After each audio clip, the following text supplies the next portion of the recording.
This is a time when I really have to dig deep. If you're listening, you have to dig deep. These words of President John F. Kennedy, these are so true, and they represent the beauty of what American democracy is at its heart, the benevolence, the desire for freedom, to celebrate and uplift all individuals, especially immigrants, who are the backbone of this country and the economic fabric that make the economy strong and vital. We have to dig deep. Welcome to Jazz Therapy, where we explore the intersectionality of jazz, the psyche and psychoanalytic thought, spirituality, and consciousness. I'm your host, Jessie Shapiro. If you want to change the world, start with yourself. Mohandas Gandhi. Everyone thinks of changing the world, but no one thinks of changing himself. Leo Tolstoy.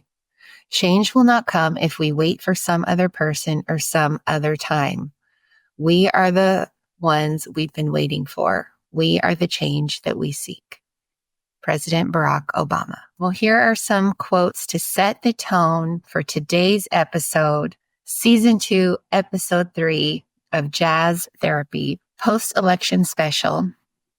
And today's episode is entitled The Power of One, Meditation for the USA, and the Genius of Clifford Brown. Welcome, everyone, to Jazz Therapy. I'm so glad to be back here. I am a couple weeks behind schedule just due to being very busy and just with life. And I really wanted to do an episode post-election. So I'm a couple weeks late, about a month late. I wanted to do an episode where everybody could just kind of process their feelings about the election and also feel empowered as to what they can do going forward. So if you've been listening to this podcast, you probably know that my politics are liberal. However, all people are welcome to listen to this podcast, and I hope they do, across the political spectrum. The therapeutic part of the show is the jazz, and I try to bring some interesting insights using my psychological knowledge, my passion for spirituality, because I do always say on this show, everyone, that I am a spiritual seeker. I'm a spiritual mystic at heart, meaning that I really value the direct path to God. And I see the value in all of the beautiful religions of the world. I want this to be a unifying show where everyone who listens to jazz can come. And if you have different politics, different views than I do, that's totally welcome here. However, after the election here in the United States, we all know the outcome. I felt dejected, disappointed, defeated. I kind of just walked around numb for a little while. And I wallowed in this for a bit. And then finally, I really thought about what is the path forward in this outcome. Being polarized and being steeped in hostility and animosity, the climate leading up to the election was very intense. And I really thought about how the path of love is the way forward. It's loving everyone. You don't have to like everyone, but loving everybody. Then I thought, okay, well, how really can I make the world better? How can I make this country better? And I thought about how the power of one individual can really change the world. And I was reminded of a time that I was talking to my dear friend, David Teeter, who has a PhD in East-West philosophy. However, he's just fully awake and just one of the most beautiful souls that I've ever met. This is probably like 5 or 6 years ago. And I remember I was telling him that I wanted to earn a lot of money, and then I could sort of go into philanthropy and really make a difference in the world. And then he said, Jessie, if you really want to become someone who makes a difference in the world, then become enlightened. If you really want to make a change, become enlightened. And he was absolutely serious, totally serious, because he explained to me, if one becomes enlightened, then any action that a person takes will be in harmony with the whole. One will be acting and doing from a place that is different from regular consciousness. For example, one would take what is called in Buddhism right action. One's thoughts are in alignment with the totality of the absolute, versus when we're acting from a place of ego, we're sort of trying to force and struggle and make things happen. And when someone has an expanded level of consciousness, this affects the energy fields and the consciousness of everybody around them. And my friend David said, if you want to create a program and you did it from the most well-intentioned place and you're not enlightened, the program could still have repercussions that you didn't even anticipate. And I bet that President Obama could speak to that. That really stayed with me. And deep down, I knew he was right, that really one individual can make a huge change in the world. And that is what we all really need, I think, to be asking ourselves right now is how can we look inward and grow? For me, my spiritual path is so important to me, being dedicated to becoming fully awake so I can be an embodiment of God's love and radiate joy and light to everyone that comes into my path. That is so important to me. And I also want to take right action in the world, given the current political climate in this country and the major changes that are going to be coming down in terms of immigration, the economy. Like, we're in for a very difficult stretch. What do we do in terms of becoming the best versions of ourselves, becoming awake? Let us look at this from a psychological and spiritual perspective. So let's start with the psychological perspective. Okay, so this is from an article I found on LinkedIn, and the article is entitled, If You Want to Change Reality, Start with Yourself and Attend to Your Own Personal Development. And this is by Tony Fakri, and he's a self-empowerment author, keynote speaker, and a life coach. He said, number one, raise your level of consciousness. And he writes, we change the world not by pointing out what is wrong with it, but by upgrading our model of reality to coincide with what we wish to see in the world. This first one is to become more aware and raise our level of consciousness. Number two, he says, upgrade your level of reality. And this one I really like because he's kind of got a Jungian slant here. He says, go within and attend to that part of you that wants to judge outside circumstances is bad. Heal yourself by integrating your shadow self into the wholeness of your perfect nature. Be mindful of your thoughts leading you down a path of negativity. If you do this often, you will break the cycle of incessant thinking. It is worth the effort to your personal growth. Eventually, problems that once consumed you no longer affect you because you've upgraded your model of reality to coincide with the new awareness. So I'm going to talk a little bit about Jung and the shadow side later. However, he's really talking here about when we're finding something wrong with the outer world, or often it can be a particular person. We can think, oh, I really don't like how greedy that person is, or they're always just taking up space, or whatever it is. That's normally an indicator that the person is representing some characteristics of ourself that are not fully integrated inside of us. So that can be an indicator to look inward and think, what does this bring up for me? And do some journaling, do some shadow work, etc., to kind of learn more about it. So I like that suggestion. Another concept that comes to mind when it comes to the power of one person to change the world and what does it take for a person to really be awake or become fully actualized is Abraham Maslow. And you have all probably heard of Maslow's hierarchy, with self-actualization at the top, followed by self-esteem, love and belonging, safety and security, and physiological needs. And I have a little visual right here I'll pull up for you guys to see. You can just Google this, but you guys have probably seen Maslow's hierarchy. And really, he's saying here that in order to become self-actualized, we need to have all of the other layers of the pyramid attended to before we can be in that space. And so this is from the website Simply Psychology.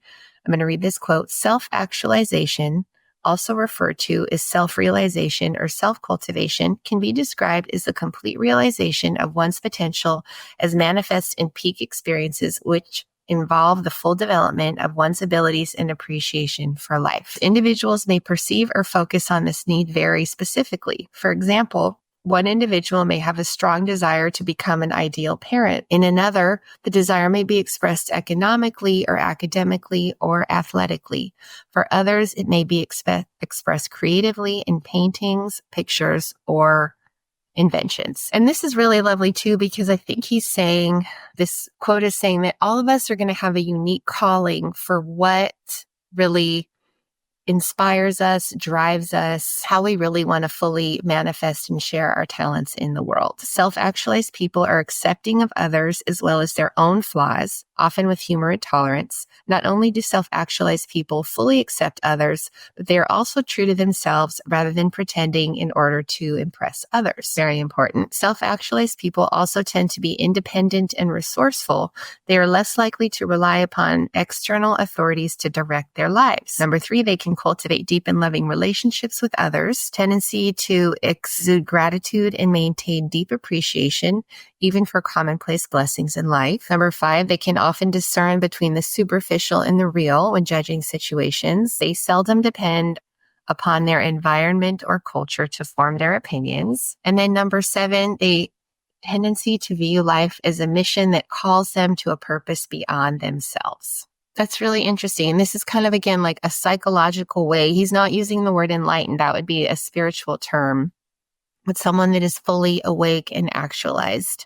And these are really qualities that all of us can achieve. And I really love that too. Every soul can achieve enlightenment. Every person can become self-actualized, and that will look different for each person. I wanted to turn a moment now to Carl Jung, the great Swiss psychiatrist who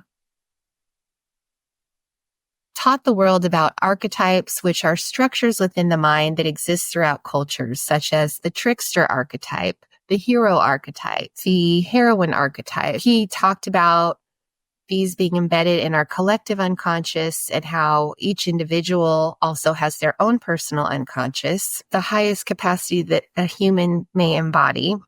He calls this individuation, the achievement of self-actualization through a process of integrating the conscious and the unconscious. How do we do this?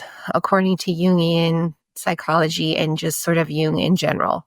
Well, we learn to work with our shadow side. We pay attention to the things that really trigger us in other people, that bring up strong vehemence or just strong reactions. And then we can explore this. We can journal about it. Normally there is something in the shadow that is not fully integrated inside of us. And this can also be on the positive side too. For example, if someone maybe finds himself admiring a certain celebrity, the celebrity is representing characteristics of the person's own self that they have not fully recognized in themselves. So that could be another way to recognize the shadow work, something we can journal about, talk about in therapy. Paying attention to our dreams would be another way to integrate our conscious and our unconscious, which again, Jung talked about. Really, that's the ultimate goal, and we can never fully know our unconscious. However, we can be as conscious as possible in every moment. This really then allows us to fully accept ourselves and then to fully accept others. So that's Jung. Now, moving to the spiritual side, enlightenment is a slightly different concept. This would really mean that the personality of the person is reduced so that what is shining through is the essence of the divine. And it doesn't mean that someone still doesn't use their personality when they need to, the ego, just that does not dominate. The person is really in a very extended state of consciousness where they are in harmony with all that is, with the divine, with the flow of the Tao. And because of that, the way they interact and flow through the world is completely transformed. So I'm going to read an answer by the spiritual teacher Osho about the impact of enlightenment. If a person achieves enlightenment, what is the impact on an individual? So this is Osho's words. You can only do one thing, and that is you can achieve inner silence, inner bliss, inner light. If you achieve this, you have helped the world very much. Just by changing one ignorant spot into an enlightened flame, just by changing one person from darkness into light, you have changed a part of the world. And this changed part will have its own chain reactions. Buddha is not dead. Jesus is not dead. They cannot be dead because there is a chain reaction. From one lamp, from one flame, another flame takes over, and a successor is created, and they go on living. But if your light is not there, If your lamp is without a flame, you cannot help anyone. The first basic thing is that you must attain your inner flame. Then others can share. Then you can kindle others' light also. Then it becomes a succession. Then you may disappear from the body, but your flame goes on, passing from hand to hand. Up to eternity it goes on and on. Buddhas never die, enlightened persons never die, because their light becomes a chain reaction. And unenlightened persons never live, because they cannot create any chain. They don't have any light to share, no flame to kindle someone else's flame. Please be concerned with yourself only. Be selfish, I say, because that is the only way you will become selfless. That is the only way you can become a help and a blessing to the world. Don't be worried about it. That is not your concern. The greater your worries are, the greater you think your responsibilities are. And the greater your responsibilities, the more you feel yourself as being great. You are not. You are simply mad. Get out of this madness of helping others. Just help yourself. And then many things happen, but they happen as a consequence. Once you become a source of light, things start happening. Many will share it. Many will be enlightened about it. Many will attain life, more life, abundant life through it.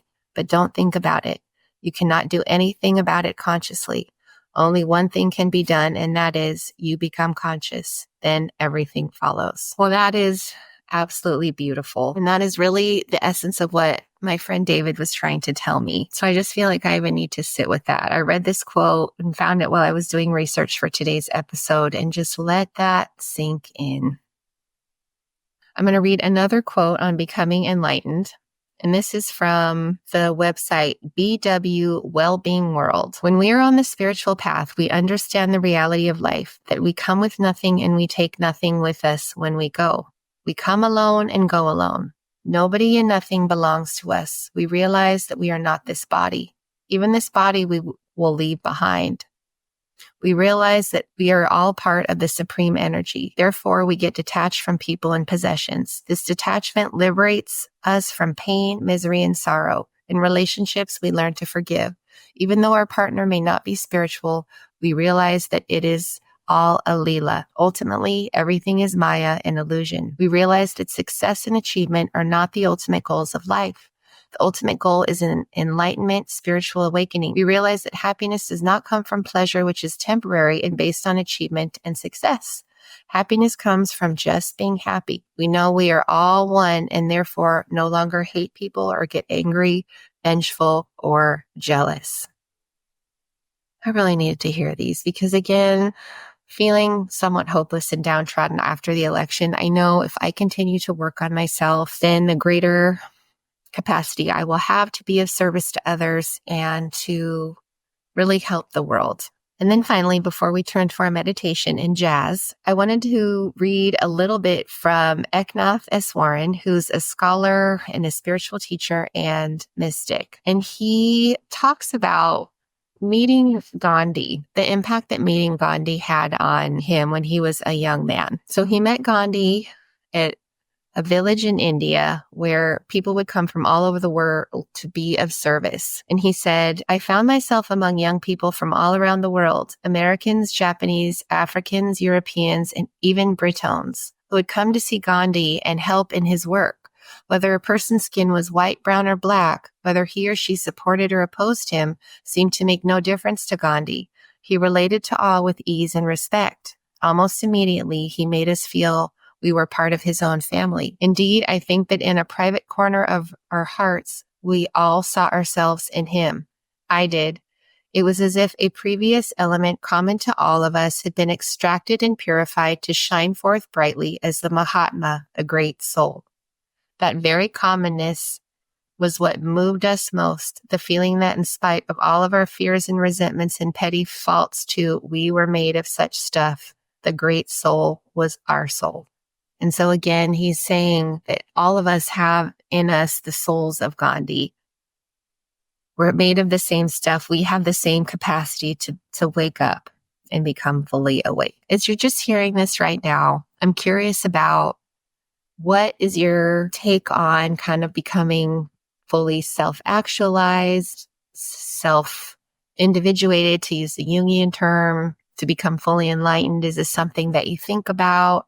How do you hold it? And just, how does this sit with you post-election? Well, before we move to the jazz piece, which is really the therapeutic and uplifting part, I would like us to do a short meditation. And this is really for the healing of our country, that we can go forth in unity as much as possible and be kind to others who have political differences from us.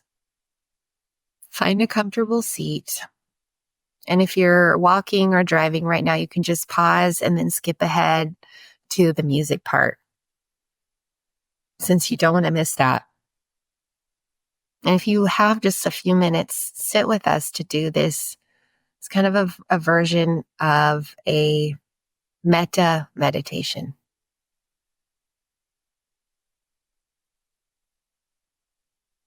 I want you to imagine your heart chakra area. The heart chakra is green. And I want you just to imagine that from your heart chakra area, this golden light is filling your whole entire body, going up through your chest, through your arms, down through your torso, down through your legs.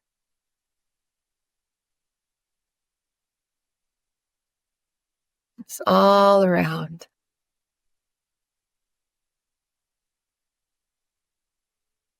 And you might say with me, may I be peaceful, happy, free, and enlightened.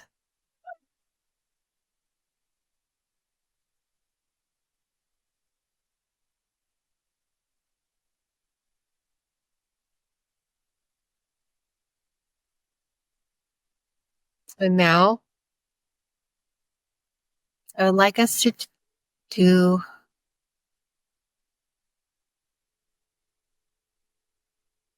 this part where we're going to imagine this golden light, the same golden light that has filled our hearts. And I would like you to imagine that this golden light is going across the whole entire country.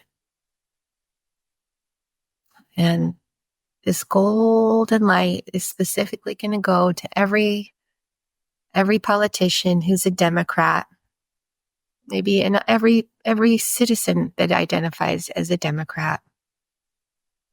You see this golden light going across the whole country. We might say, may all Democratic politicians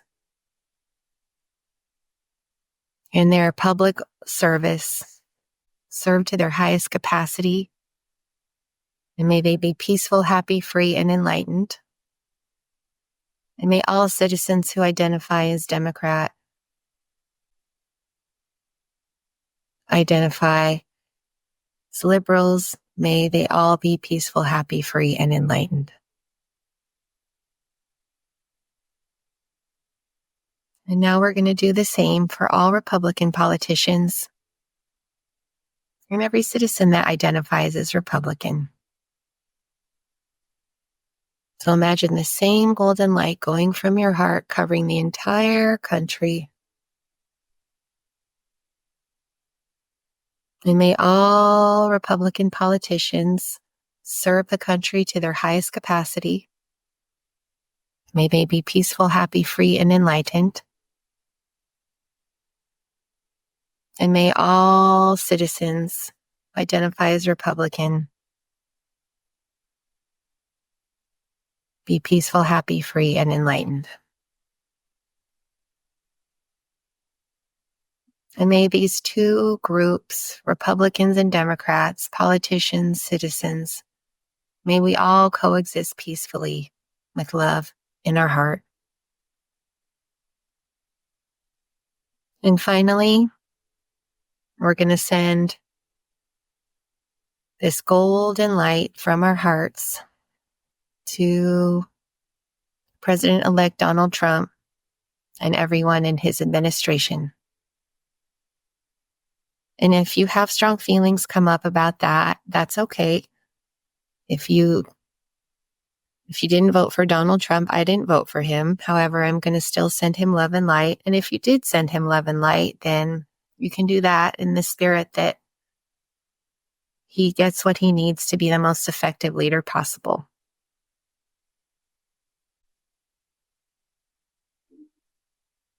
So sending this golden light to President-elect Donald Trump and everyone that will serve in his administration.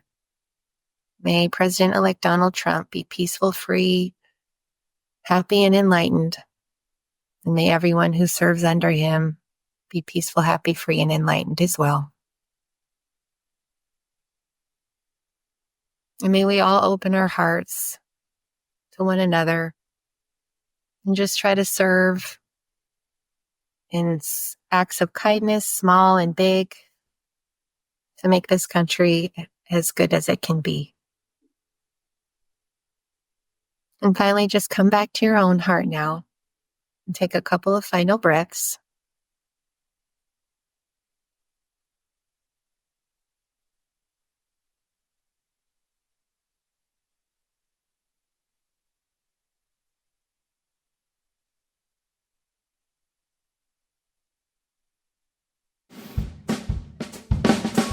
Now it's time to listen to some jazz.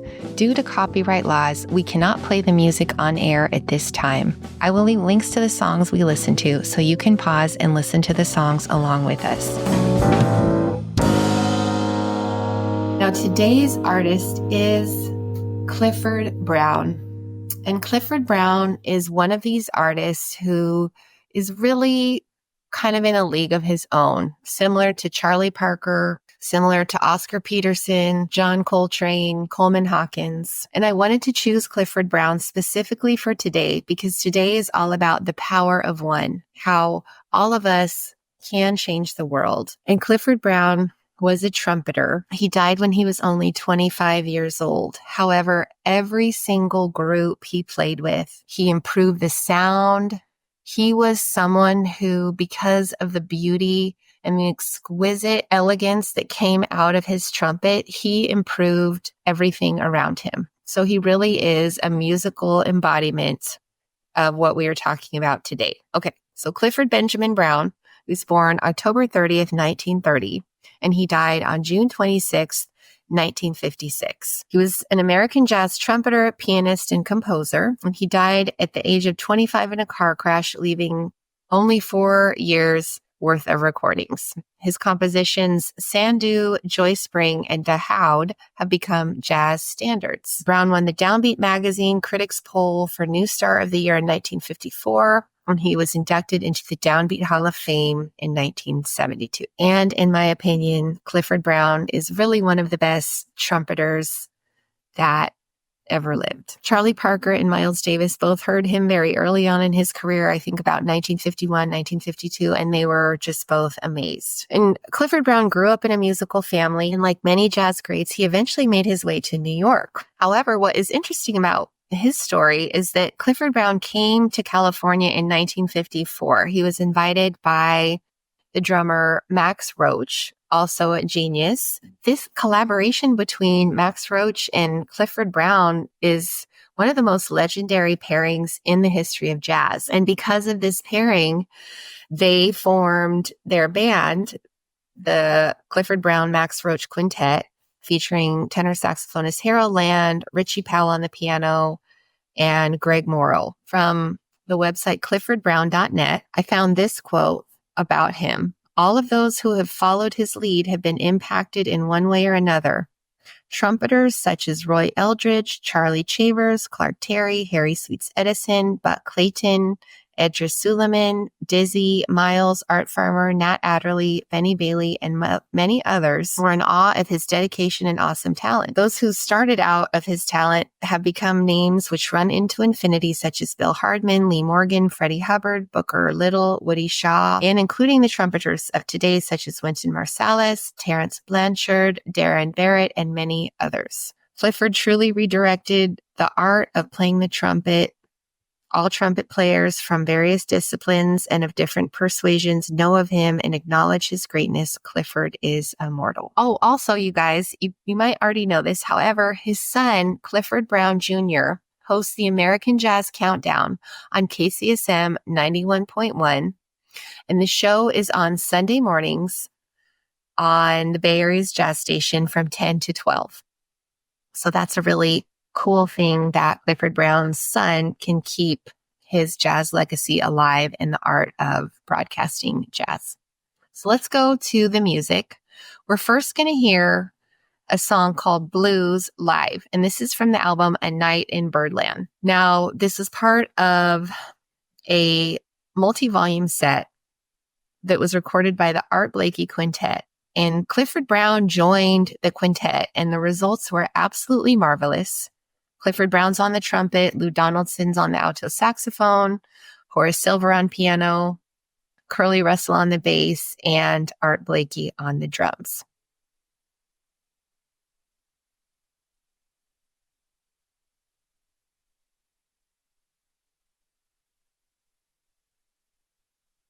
Well, we just heard Blues Live. This album was recorded over a couple nights, February 21st, 1954. And this was released in 1956. So recorded over 70 years ago. How do I feel hearing this? I kind of have this sense that this song is sort of telling us, even though things might be hard, that's what a blues can be. It embodies this spirit of being a little down, being a little out, and yet there was still hope in this song. There was such a relaxed, kind of languid quality to it, but there's just like power that was driving the song forward too. I would put this song in the category of emotional galvanization, because even though we do really need to work hard to make this country a place really where everyone is welcome, and well, we have a lot of work to do. I feel hopeful hearing this song. Like, okay, I want to keep working on myself. I want to be able to make a change. So as you heard this song, what thoughts and feelings come up? Let me know. And again, how effortlessly Clifford Brown just comes into this group, and his solo was just absolutely incredible. And we're going to get to hear him play in a couple different styles today. He really could do it all. He could play ballads so beautifully. He could play a long bluesy tune, and he could just play at the most intense speed. Now, this song is called Stompin' at the Savoy. And this is from the album Brown and Roach Incorporated. So we have Clifford Brown on the trumpet, Max Roach on the drums, Harold Land on the tenor saxophone, Richie Powell on piano, and George Morrow on the bass. And this was recorded between August 2nd and 6th of 1954.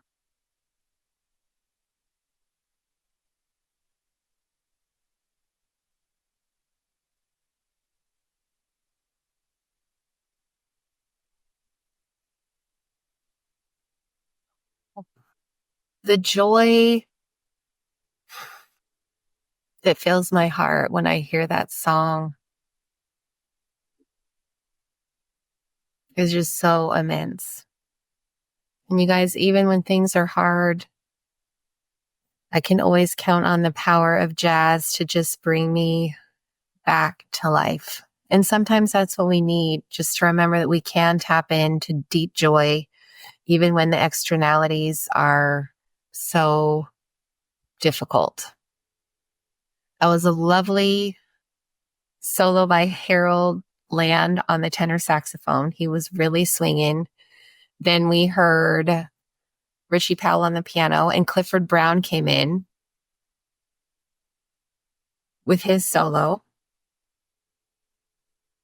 And then we heard Max Roach, who just tore it up on that drum solo. So again, Clifford Brown just can come in and always will elevate, always will add. I would put this song in the category of emotional elevation, because I just feel such deep joy to be able to hear this.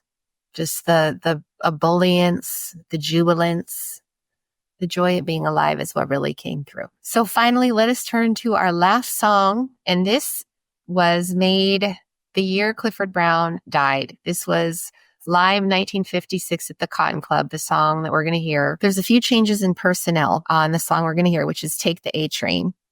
Clifford Brown, of course, is on the trumpet. Sonny Rollins now is our tenor sax player. So we get a little bonus just because he was incredible. And we still have Richie Powell on the piano, George Morrow on the bass, and Max Roach again on the drums. So this is a standard Ellington tune. Well, actually, it was Billy Strayhorn. I should not say that. It was Billy Strayhorn who wrote the tune, it's credited as a Duke Ellington song, but we know that Billy Strayhorn really wrote it. They were very close collaborators. Listen to this song and just hear what they can do with it. The virtuosic explosion is just has to be witnessed. All right, so pause right now and go listen to Take the A Train live 1956 at the Cotton Club, available on YouTube. We're going to hear it right now.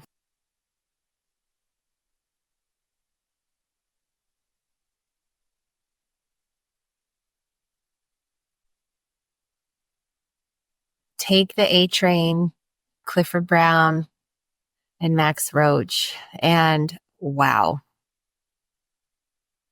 Absolutely dizzying, incredible speed. We can totally hear, right, why somebody would say, the critic that we heard earlier say that Max Roach and Clifford Brown together were incredible, and that Clifford Brown really was the next Dizzy Gillespie. He could just the dexterity, like the energy, the explosion. And we heard Sonny Rollins, incredible on the alto sax, and Max Roach, just the most virtuosic drummer probably ever to play in jazz. Like the innovation, the life that came through this song. I would put this song in the category of emotional innovation and emotional galvanization for sure. Live 1956 at the Cotton Club, and Clifford Brown just only 25 years old.